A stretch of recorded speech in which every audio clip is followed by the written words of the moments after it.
Bismillahirrahmanirrahim. Assalamualaikum warahmatullahi wabarakatuh.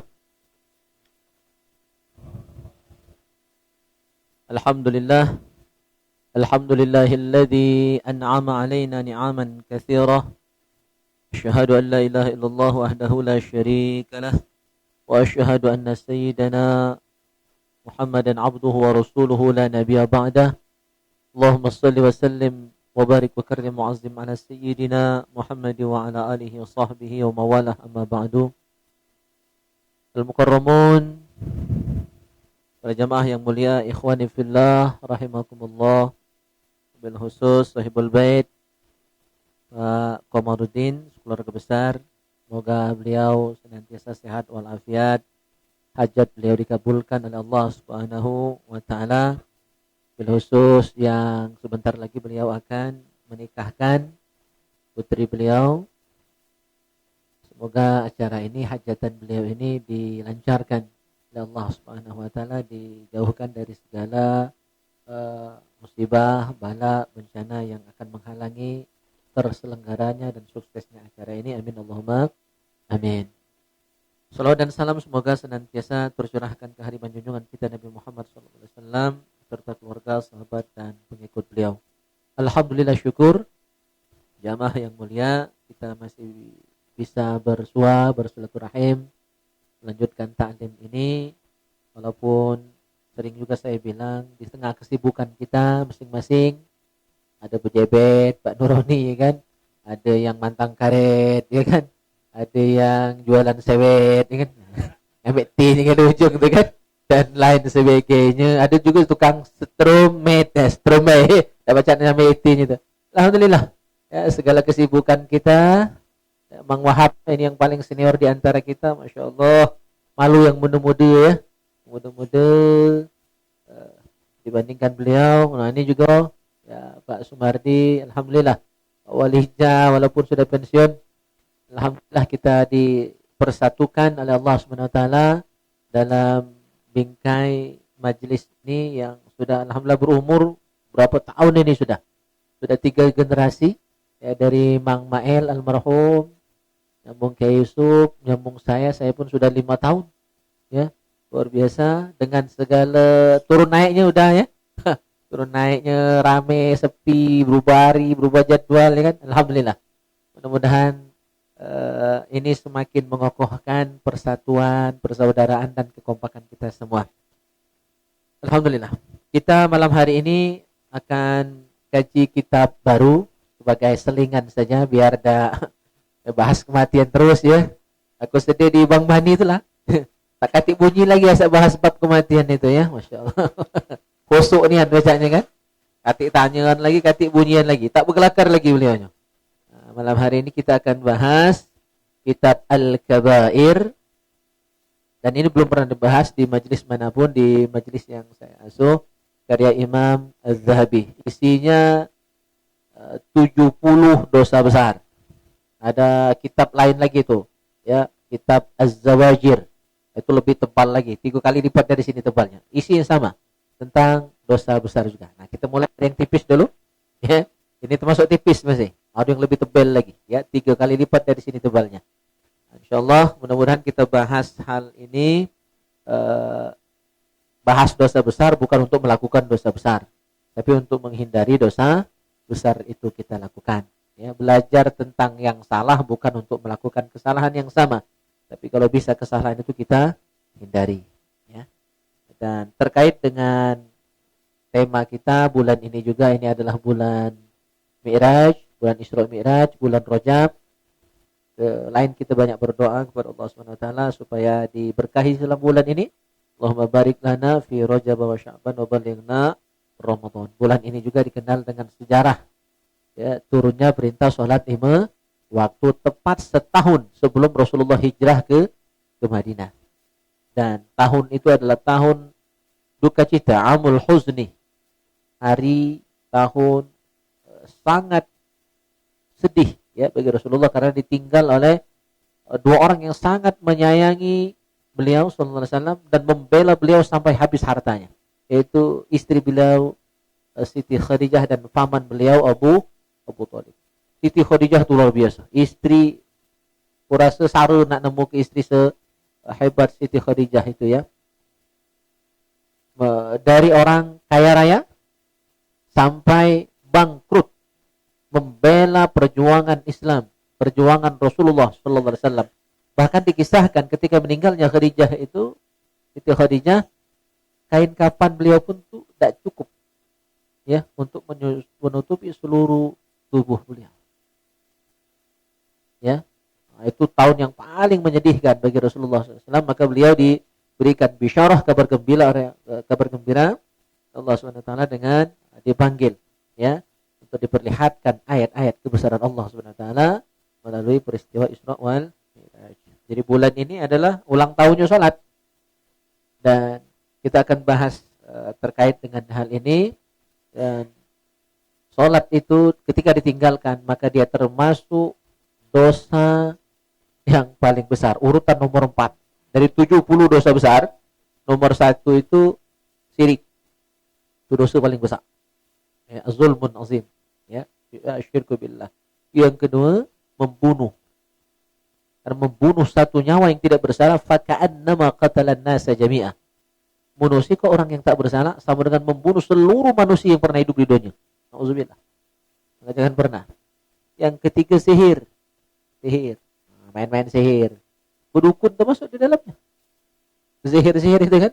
Nomor 3, urutan keempat dosa besar dari 70 dosa besar adalah tarkus shalah, meninggalkan salat. Nah, ini akan kita bahas supaya kita lebih semangat lagi untuk ya melaksanakan salat dan tidak berani, bahkan berniat pun tidak akan berani meninggalkan salat ini. Penulis kitab ya, pengarang kitab Al-Musannif Syekh Al-Imam Az-Zahabi mengawali bab ini dengan mengutip beberapa ayat, fa khalafa min ba'dihim khalfun adha'us shalah wattaba'us syahawat fasawfa yalqawna ghayya illa man taba wa amana wa amila shalihan. Dia mengutip ayat bahwa sepeninggal Rasulullah SAW nanti akan ada orang-orang yang adha'us shalah, melalaikan salat, meremehkan salat, ya, menyepelekan salat atau melambat-lambatkan mengerjakan salat sampai habis waktu. Karena habis waktu, tidak ada apa-apa, lewat hari itu. Bagi lama itu, akhirnya lama-lama bertahun-tahun tak sembahyang. Rasulullah ketika turun ayat ini sedih. Kok ada ya nanti umatku sepeninggal aku, kata Rasulullah, yang melalaikan salat itu. Ya.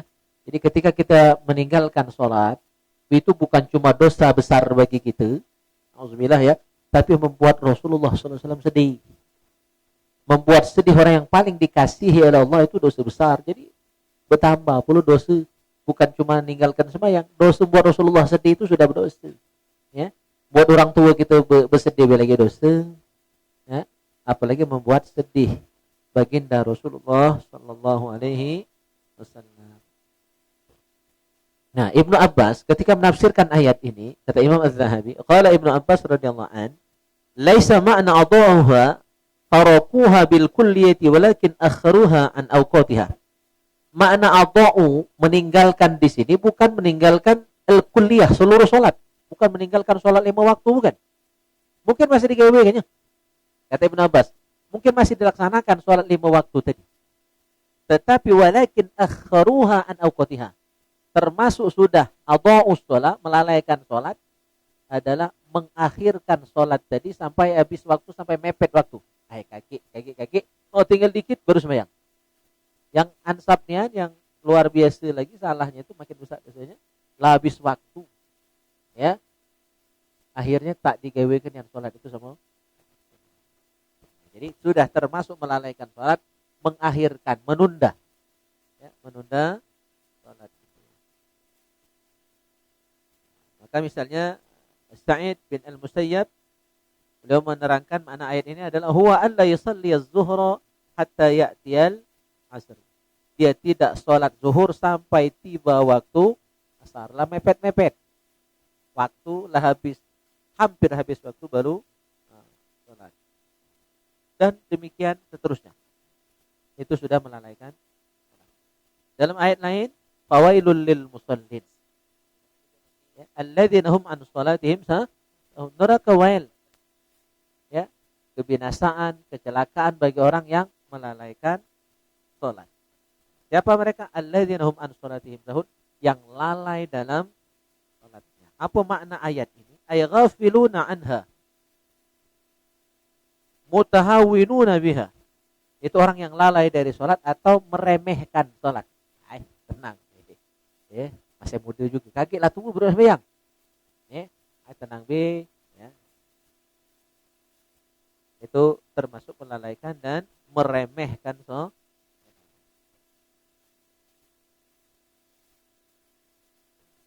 Nah, tentang makna wail, apa arti wail? Ulama mengatakan wail itu adalah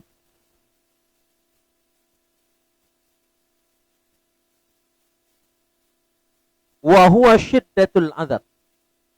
Salah satu makna wail kalau kita buka kamus biasanya artinya celaka, binasa. Nah, ulama menjelaskan salah satu makna wail itu adalah syiddatul azab, siksa yang pedih, yang dahsyat, siksa yang berat, yang dahsyat. Waqila, ada juga yang menafsirkan makna wail pada ayat fawailul lil musallin, maknanya adalah huwa wadin fi jahannam law suyirat fihi jibalud dunya ladzabat min syiddati harri. Wail itu adalah satu lembah yang ada di neraka jahannam, wadin fi jahannam, lembah yang terdapat di dalam neraka jahannam. Lau suyirat fihi jibalu dunia, seandainya gunung-gunung yang ada di dunia dimasukkan ke dalam lembah itu tadi, ladzabat, maka gunung tadi akan hancur jadi debu, akan mencair, akan hancur, jadi cak debu. Min syiddati harri, saking panasnya wail itu. Jadi wail itu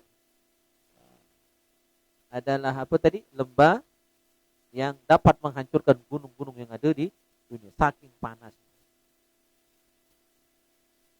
Wa huwa maskan may yatahamanu bis shalah wa yuakhiruha an waqtiha illa ay yatuba ila Allah ta'ala wa yandam ala ma farata. Nah, itu adalah tempat maskan, itu berarti tempat tinggal. Tempat tinggal bagi siapa? May yatahamanu bis shalah, yang meremehkan salat, yang melalaikan salat, kecuali dia cepat bertaubat kepada Allah Subhanahu wa taala. Maka pesan Allah di dalam Al-Qur'an, ya ayyuhalladzina amanu la tulhikum amwalukum wala auladukum an dzikrillah wa may yaf'al dzalika fa ulaika humul khasirun. Wahai orang beriman, jangan sampai kita dilalaikan, disibukkan, lupa, tak terkeruan. Siapa yang membuat kita lalai? Harta. Sibuk nyari retu, sibuk nyari duit. Bangun pagi bukan nak solat subuh tapi ngasah pahat.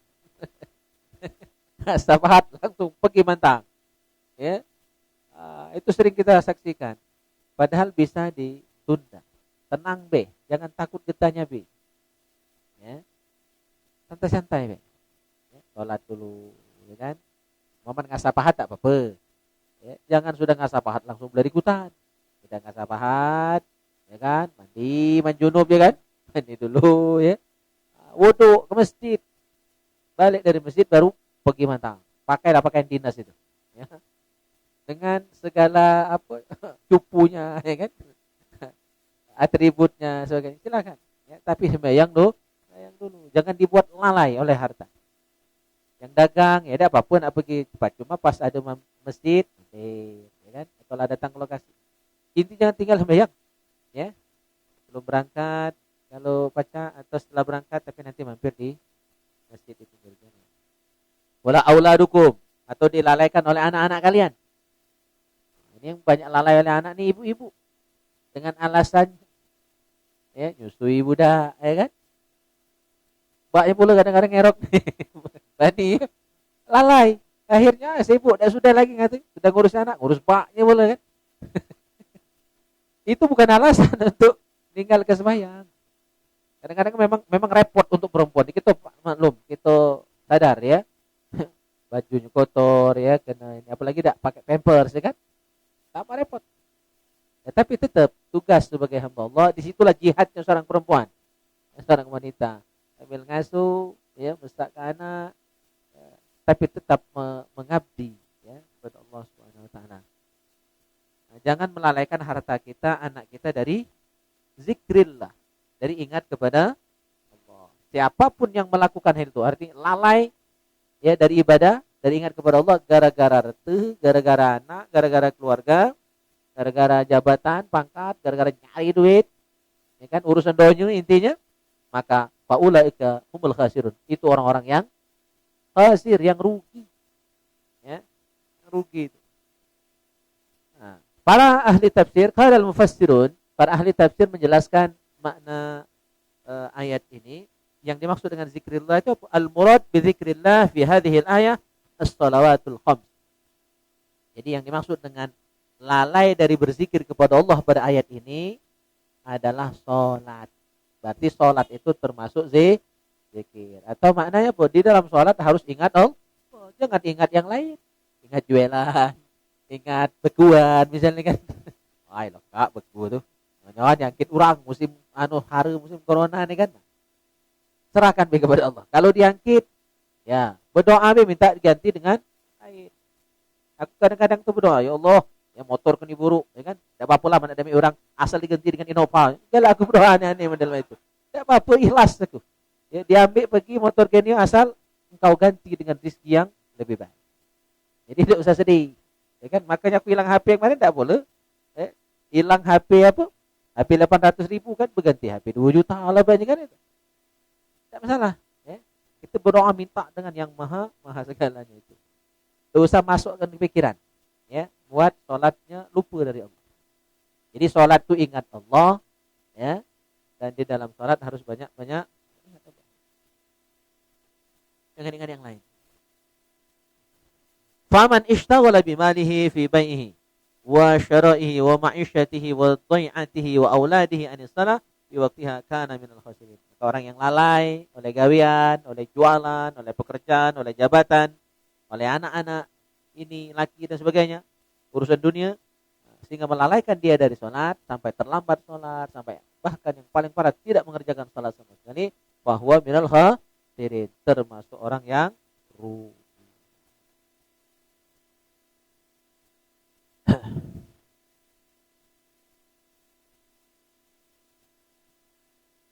Dalam ayat lain, ya, disebutkan bahwa orang yang tidak sholat itu bukan cuma masuk neraka wel, tapi masalakakum fis saqar, masuk neraka saqar, ya, neraka saqar.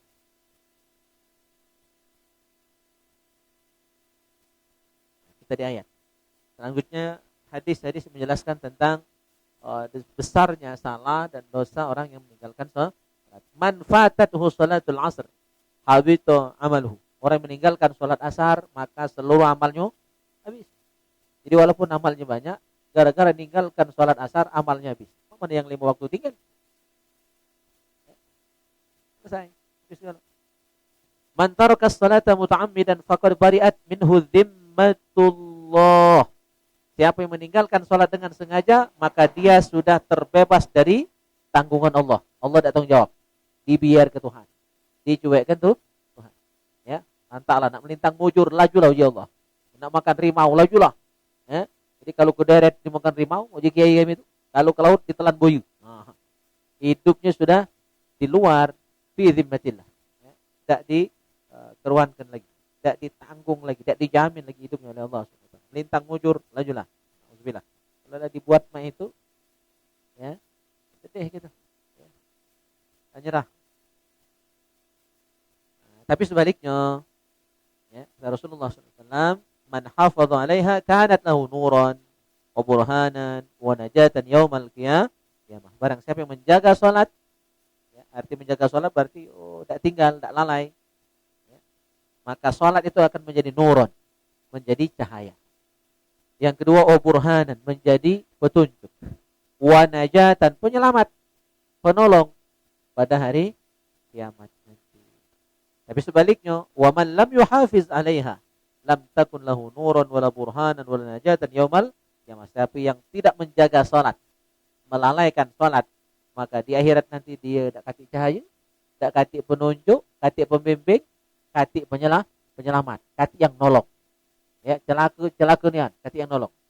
Auzubillah. Bukan cuma itu. Wa kana yaumal qiyamah ma'a Fir'aun wa Qarun wa Haman wa Ubay bin Khalaf. Orang yang tak sembahyang di akhirat nanti akan dikumpulkan dengan 4 macam manusia. Dikumpulkan dengan Fir'aun, Qarun, apa lagi? Haman dan Ubay bin Khalaf. Ubay bin. Nah, ulama menjelaskan tafsir dari hadis ini. Kenapa orang tak sembahyang itu dikumpulkan dengan Fir'aun? Apa dikumpulkan dengan Fir'aun, Qarun, Haman dan Ubay bin Khalaf tadi. Kata ulama menjelaskan hadis ini, qala ba'dul ulama rahimahumullah, wa inna ma yuhsyaru tarikus salah ma'a haula al-arba'ah li'annahu innama yashtaghilu anis salah bimalihi au bimulkihi au biwizaratihi au bitijaratihi. Karena ya, orang yang meninggalkan sholat itu biasanya dilalaikan oleh 4 hal. Dilalaikan oleh satu harta. Ya. Yang kedua dilalaikan oleh mulk, kerajaan, ini yang punya jabatan. Ya. Yang ketiga dilalaikan oleh wizaroh. Ini urusan jabatan. Jadi kerajaan ini jabatan. Berarti di bawah rajo ya. Jebet lah, kepala dinas, ya kan, kabit, kasir dan sebagainya. Itu wizaroh. Yang keempat biasanya dilalaikan oleh tijarah, bisnis, oleh dagang. Sibuk ngunting rambut, azan, liwat, ya kan? Itu mugi, jangan sampai kayak sibuk nyaga toko emas, ya kan? Belum ada yang datang sampai jam 3:30 kan? Lupa meyang, lupa sholat, nah, double itu. Nauzubillah. Jadi dikumpulkan kaki sesuai dengan ya, yang membuat dia lalai. Jadi ada yang berkumpul dengan Fir'aun, ada yang dengan Qarun. Fa inishtaghala bimalihi. Jika dia tak sembahyang karena sibuk dengan harta, ya, sibuk ngurusi harta, sibuk ngurusi duitnya, ya kan? Khusyira ma'a Qarun, maka dia akan dikumpulkan dengan Qarun. Kenal dengan Qarun? Orang paling kaya tapi tidak pandai bersyukur. Sombong lagi. Padahal awalnya miskin nih. Orang kejut kaya itu galak. Sombongnya. Ya. Yang kaya dari lahir biasa baik. Yang kaya nih itu orang yang nebeng itu kadang-kadang lebih sombong dari yang punya mobil. Kadang-kadang itu. Orang yang numpang kadang-kadang lebih tidak tahu dari yang punya rumah. Itu sering tuh. Maka yang paling dibenci Allah itu siapa? Orang miskin sombong. Orang kaya sombong dibenci oleh Allah. Cuma rada-rada masih ada alasan kan? Wajar-wajar dikit, ada harta. Ini miskin sombong, apa nak disombong? Jahat, buyet, sombong pula. Nah, timbean. Jahat, buyet, miskin, ya, buntu, ya kan? Jomblo, sombong.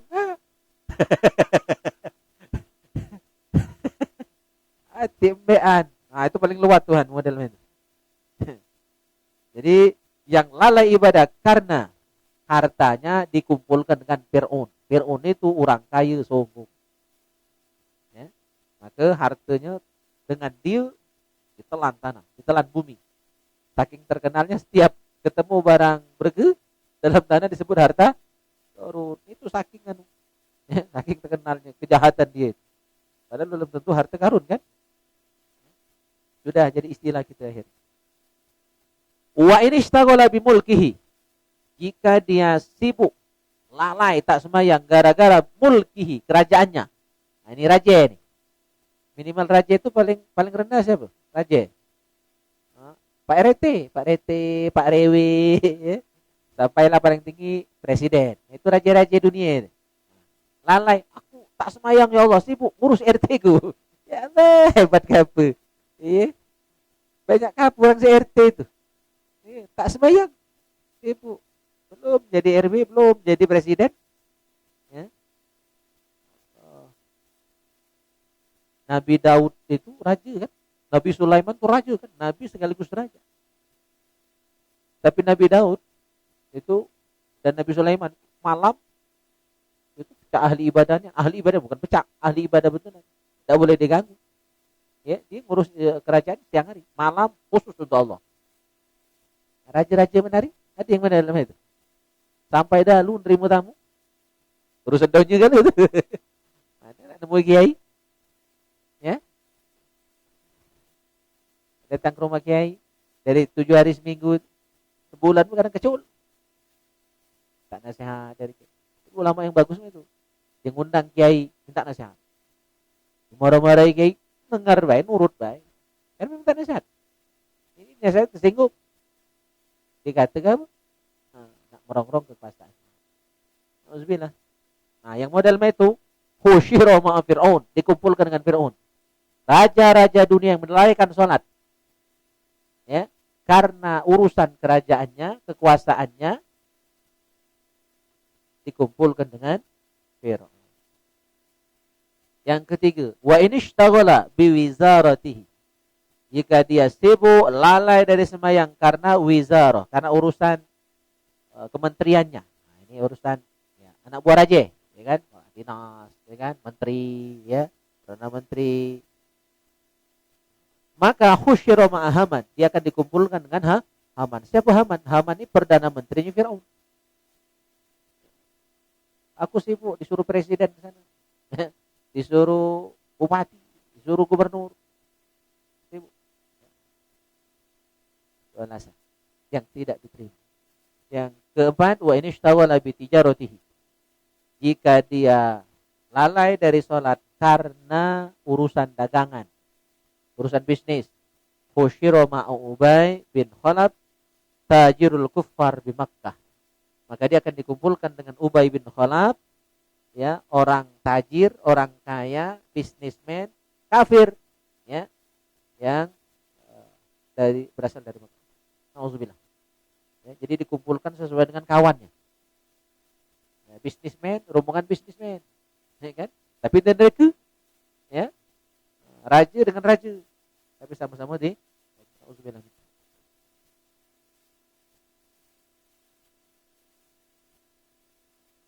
Lompat, baik.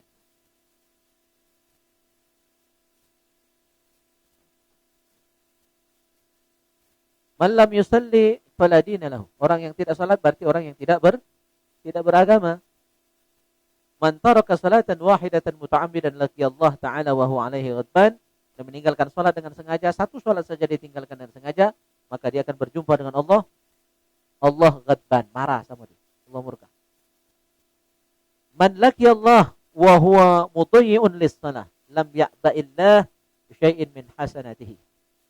Orang yang berjumpa dengan Allah sedangkan dia punya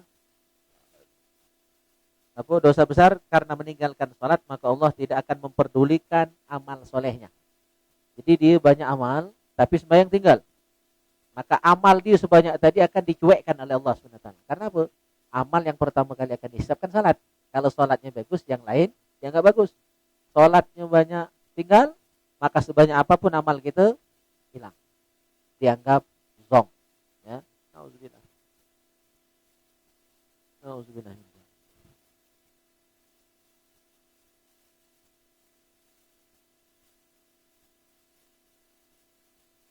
Salasatun la yaqbalullah minhum salatuhum. Ada 3 golongan yang tidak diterima salatnya. Man amma qauman wa hum lahu karihun. Imam salat yang dibenci makmumnya. Jadi imam, ya.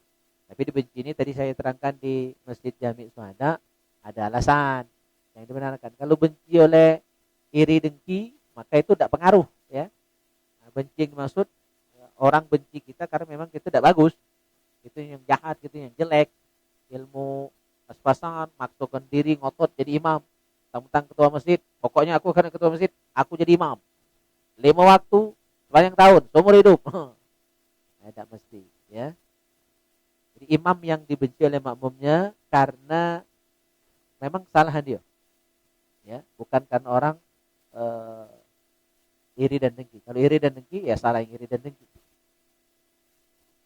Yang kedua, yang dilaknat oleh Allah adalah wa man ista'bada muharraran, orang yang menjadikan hamba sahaya orang yang merdeka.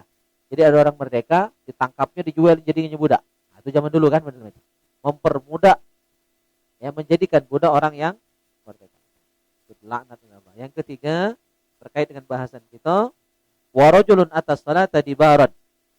Orang yang datang, ya, mengerjakan salat belakangan. Ya, arti belakangan apa?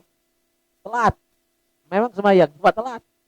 Mepet-mepet waktu. Nah, itu dilaknat. Walaupun di semayang sah salatnya memang. Ya. Karena masih dalam waktu kan, bahkan kodok pun sah. Nah, cuma ini salatnya sah tapi Allah tidak setuju. Ini yang tak lemak-lemaknya. Kita bahas yang lemak dikit. Angkat. Banyak ini mana dibahas sudah.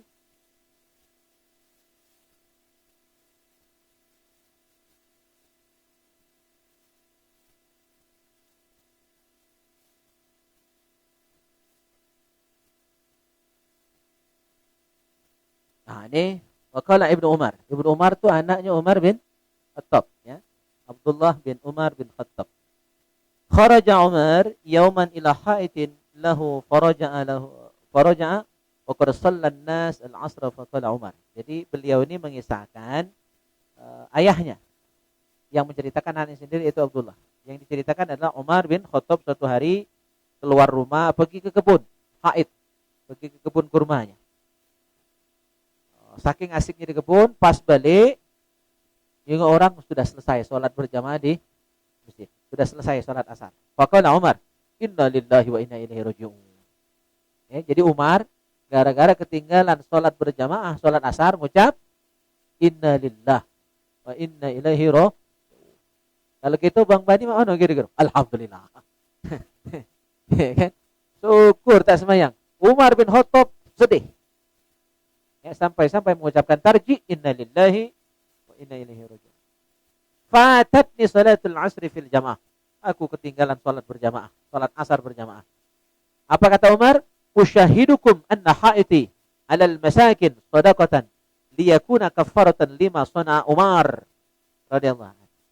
Kata Umar, saksikan oleh kalian. Kebun kurmaku ini ku sedekahkan, ku wakafkan untuk fakir miskin. Karena gara-gara kebun inilah aku tinggal sembahyang asar. Jadi bagi Umar bin Khattab, tinggal sholat asar berjamaah, bukan tinggal ke sembahyang, tinggalkan sholat berjamaah.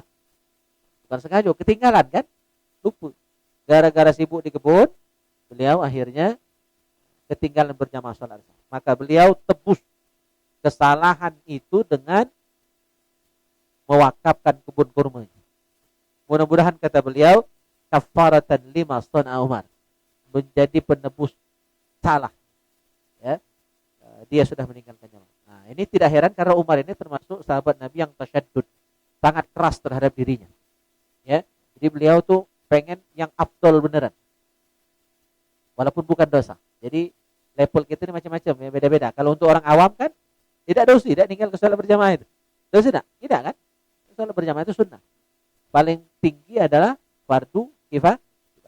Ketika yang lain sudah berjamaah, kita kan tidak dosa. Yang dosa itu kalau sekampung hati yang sholat berjamaah di masjid, maka seluruh kampung itu penduduknya berdosa kan. Nah, tapi Umar, beliau memang orang yang sangat ketat terhadap diri sendiri. Ya, maka wajar kalau beliau sampai punya keyakinan demikian.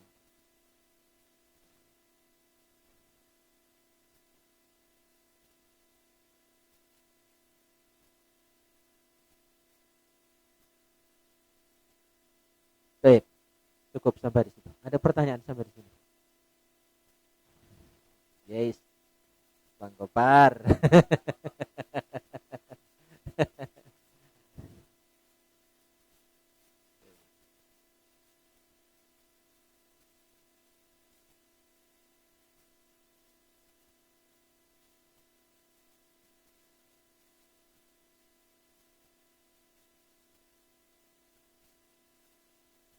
Ya.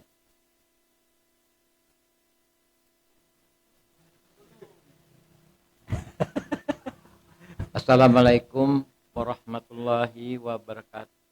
Waalaikumsalam warahmatullahi wabarakatuh. Nanya Tas, Ya, silakan.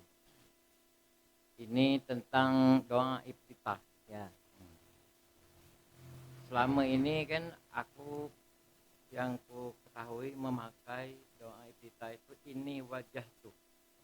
Nah sekarang kalau buka-buka di YouTube itu di ID Hidayat itu ini itu dibuang, tinggal wajah tuh. Nah jadi mana lah itu? Jadi kita makai itu yang apa wajah tuh apa ini makanya lama. Ya. Yang kedua ini kita ini sering sholat berjamaah kan di masjid. Nah setelah kita sudah berjamaah, nah mau mulut orang tetangga kita ini agak kurang enak kan? Nah dalam perasaan kita tak nyaman. Jadi mana lah itu tas? Apa kita ini batal puasa salat kita apa mana? Ya itu. Assalamualaikum warahmatullahi wabarakatuh. Waalaikumsalam warahmatullahi wabarakatuh. Iya. Saya jawab yang terakhir dulu ya. Jadi terganggu dengan hawo, ya, tetangga sebelah dari jamaah sebelah. Jadi tidak batal, ya tidak batal. Nah, yang batal tuh kalau kamu ngomong, lagu bambu mulut kau nih, nah itu berbatal. Jadi kalau cuma sekedar merasa, ya wajar kan? Masih hidup tuh kan, tahu lah, ya kan? Ada yang mampu ketek, ada yang mampu mulut, ya kan? Maka makruh sebenarnya bagi orang yang ya dalam tanda petik kurang bersih untuk datang ke masjid itu makruh, dia maka harus mandi dulu, pakai minyak wangi, sunnah. Jadi jangan kira makruh itu ke masjid itu cuma gara-gara makan jengkol, gara-gara cuma makan kabau, makan petai dan adik-beradiknya, bukan. Setiap yang menimbulkan bau yang tidak nyaman bagi kita dan orang lain, maka orang itu makruh datang ke masjid sholat berjamaah. Ya, jadi harus bersih. Makruh karena akan mengganggu jamaah lain. Kalau sampai menghilangkan kehusyuan, ya, konsentrasi orang yang sholat di sebelah kita, maka bahkan bukan hanya makruh, kita yang sholat tidak masalah, tetap sah, tidak batal, tidak. Kecuali ngomong tadi kan, atau sampai ya, banyak melakukan gerakan nutup hidung dan sebagainya misalnya kan. Yang punya badan tadi itu dia makruh, bahkan bisa haram kalau sampai merusak konsentrasi orang yang sholat di sebelahnya. Ya. Jadi makruh itu kalau hanya sekedar mengganggu, tapi tidak sampai menghilangkan kehusyuan. Kalau sampai menghilangkan kehusyuan, maka perbuatan orang itu ya bisa haram, mengganggu, menyakiti, menzolimi. Ya. Dan lumayan itu tersiksa kalau imam baca ayat panjang, ya kan? Sebelah tadi mah itu. Sudah. Ya. Jelas emangnya? Jadi tidak batal selama kita menyikapnya biasa baik. Tidak sampai komen, ya kan? Yang pertama doa iftitah. Ya, itu kan namanya ijtihad. Makanya versinya pun kan macam-macam. Ya. Boleh pakai langsung wajah tu wajhiyah, boleh pakai Allahu akbar kabiro digabung dengan segalanya, boleh pakai Allahumma ba'id baini, ya, dan sebagainya. Itu ijtihad. Itu yang pakai ini wajah tu wajhiyah karena kita belajar sholat, itu fikih sholat dari tuntunan sholat lengkap. Dan itu tuntunan dalam mazhab Syafi'i. Ustaz Adi Hidayat berbicara demikian, kita hormati karena itu penelitian beliau. Dari hadis-hadis yang sudah beliau teliti, ternyata kata beliau tidak ada hadis yang menjelaskan tentang doa iftitah itu pakai ini wajah tu. Kalau dalam sholat ada memang ini wajah tu, tapi itu di luar sholat, kata beliau waktu itu kalau tidak salah tentang kurban. Itu penelitian beliau. Ya, yang pakai ini wajah tu tidak juga salah. Ya, karena kita pakai buku tuntunan sholat lengkap. Ya, buku tuntunan sholat lengkap. Dan ternyata pas kita telisik, ya ternyata itu ada di Al-Quran. Ya kan? Ini wajah itu ada di Al-Quran. Maka tidak jadi masalah. Ya. Di Al-Quran pun ada versi ayat itu kan wa ana awwalul muslimin. Wa ana awwalul muslimin. Tapi di doa iftitah redaksinya dirubah. Walaupun ayatnya mencantumkan wa ana awwalul muslimin, diganti dalam hadis itu menggunakan redaksi wa ana minal muslimin. Jadi bagi saya usah nak repot-repot dan retok-retok, pakai laju, tidak pakai jadi. Tak dipakai pun, ya doa iftitah sholat kita tetap, ya. Jadi boleh nak pakai ini wajah itu ada di Al-Quran. Ya boleh tidak pakai kalau nak nuruti fatwanya, omongannya, ya dari Ustadz tadi. Itu masih ranah yang bisa kita saling harga menghargai karena cuma satu kalimat. Ya, dan itu pun ada di dalam saya pun ikut itu. Ya, ini wajah. Karena saya belajar sholat pertama kali dari buku tuntunan sholat lengkap itu. Dan sudah cetak berapa? 500 kali kalau tidak salah. 500 kali cetak kalau tidak salah ya. Buku tuntunan sholat lengkap itu buku yang paling fenomenal. Nah, sekarang muncul wong yang nyala-nyalakan buku itu. Disandingkan dengan buku tuntunan sholat lengkap itu dengan buku apa? Karya Syekh Nasruddin Al-Albani. Jelas-jelas pakai payuda sudah. Ya, yang penting yang dan semuanya ada tuntunan. Silakan. Ada lagi yang lain.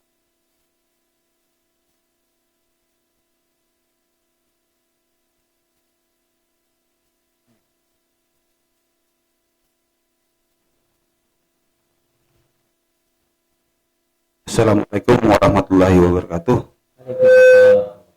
Ini nyambung dari pertanyaan jemaah masjid tadi Pak.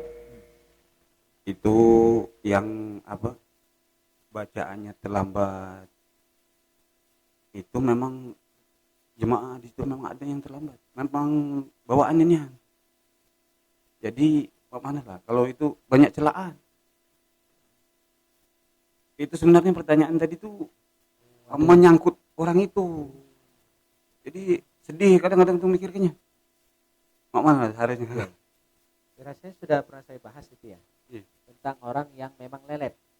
Batiul harakah wa batiul qiraah. Pernah kita bahas kan di bab salat di kitab Fathul Muin. Jadi khusus orang yang batiul qiraah wal harakah yang memang dia bawaannya memang lambat, lelet gitu ya. Memang lelet gerakannya, lelet bacaannya dan memang itu tidak pacak dirubah. Maka orang yang demikian ya, yang memang lelet nih ya, bukan sengaja ya. Yang udah bawaan dari budak atau lah faktor usia misalnya. Maka itu dimaklumi dan dia dianggap masbuk sepanjangan. Jadi selama dia sholat dianggap masbuk terus. Maka kalau orang masbuk apa hukumnya? Baca Fatihah sedepatnya baik. Sedepatnya baik.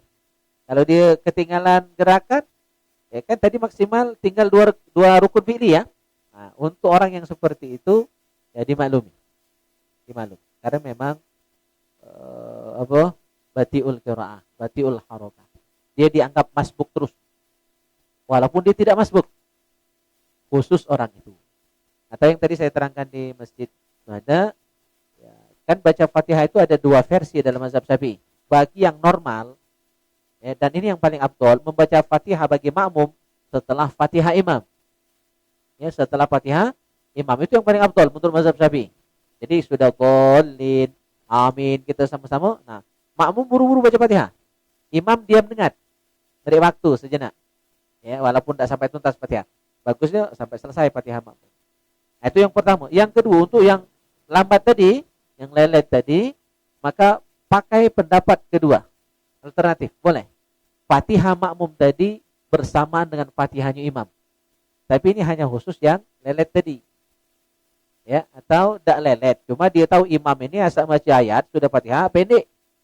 Cepat pula, senapas lagi. Pendek, senapas, ayatnya pendek ya.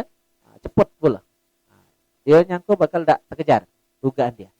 Maka boleh ya, membaca Al-Fatihah bersamaan dengan Fatihahnya imam. Jadi ada solusi. Kasih tahu baik, kalau memang dia maitunya, dia dianggap masbuk terus. Jadi Fatihah sedepat. Tapi diajari kalau baca agak cepat dikit Fatihahnya. Ya. Kalau tidak baca ya sudah, dia masbuk terus. Ya sudah, panjangan. Berarti dia dimaklumi. Khusus.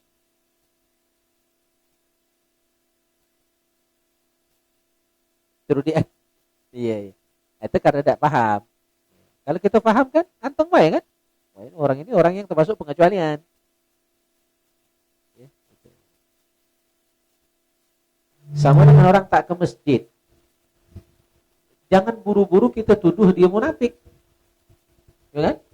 Jangan buru-buru kita tuduh dia sengaja meninggalkan sholat berjamaah. Barangkali dia punya penyakit, ya, tertentu yang misalnya burut, tombong, ya kan? Itu kan penyakit-penyakit yang kotor, ya. Dia memang tidak wajib ke masjid, malah dia bisa jadi dosa karena bisa menyebarkan najis, ya, di masjid. Maka orang itu tidak wajib sholat berjamaah, sholat Jumat pun dia tidak wajib. Orang-orang seperti itu, jadi tidak bisa dipukul rata juga. Atau misalnya ada orang yang memuawaknya itu walaupun lah pakai rok masih mampu itulah misalnya kalau ada, ya, mudah-mudahan kasih. Dia bakal mengganggu dan dia takut menyakiti jamaah tadi. Maka dia boleh tidak berjamaah. Ya, setelah ikhtiar masih tidak baca juga. Ya. Jadi hukum tidak baca nak disamaratakan, tidak baca dipukul rata. Ya berlaku sesuai situasi dan kondisi.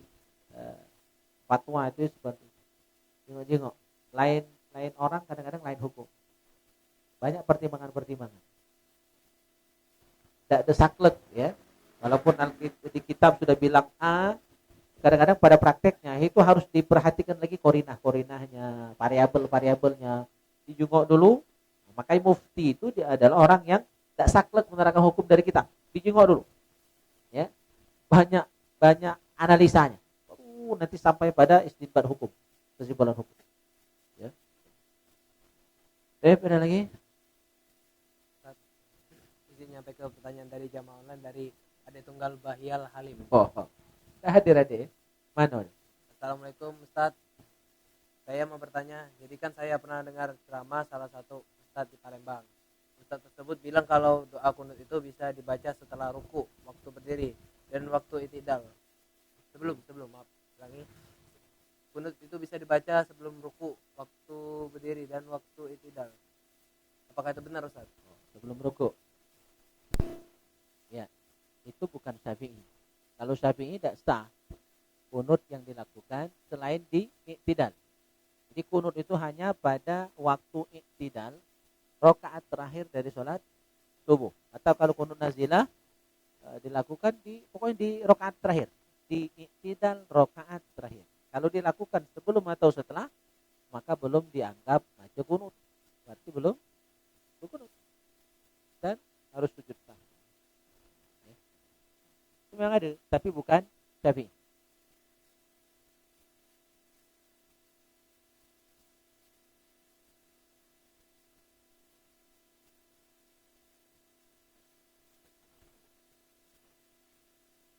Masih? Belum nanya Imam Wahab.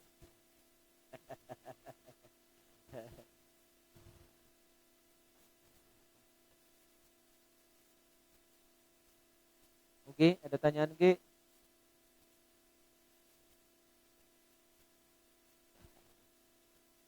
Allah.